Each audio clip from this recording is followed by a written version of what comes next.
Let's talk about a new way to treat functional abdominal pain associated with irritable bowel syndrome, or IBS. But first, let's talk about what causes your symptoms. Doctors can't diagnose functional abdominal pain disorders from medical tests because the problem comes from how the brain in your gut is communicating with the brain in your head.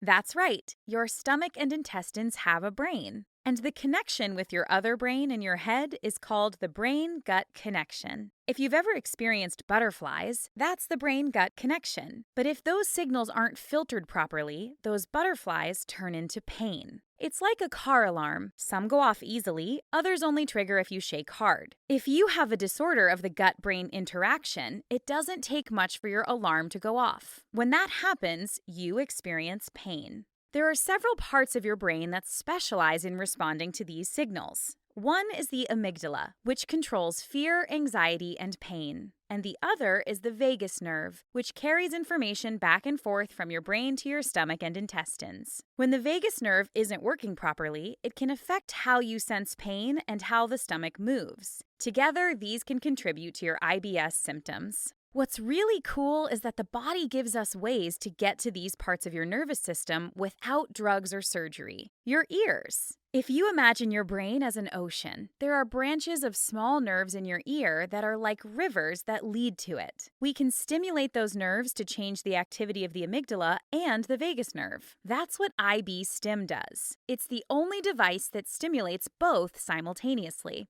And preclinical studies have shown that it can decrease activity in the amygdala by as much as 50%. Placing the IB-Stim is simple. Your doctor places 4 leads with tiny sterile needles on your ear. Most kids don't even feel them, but some might feel a slight pinch initially. These are attached to a generator that's secured with adhesive behind your ear. The IB-Stim then stimulates the nerves in your ear during the day and while you sleep at night. After 5 days, you can take it off and dispose of it. Your doctor can tell you how many of these applications you'll need to get back on track. IB-Stim is the first device or drug therapy indicated by the FDA for adolescents with functional abdominal pain associated with IBS. Scientific studies have demonstrated significant improvements in pain, overall well-being, and ability to go to school and participate in activities after treatment. Only mild to minimal side effects have been described in less than 3% of patients. This includes irritation in the skin due to adhesive reactions. One study showed that 95% of adolescents treated with IB-Stim said they would recommend the therapy to a friend or family. Ask your doctor today if IB-Stim is right for you.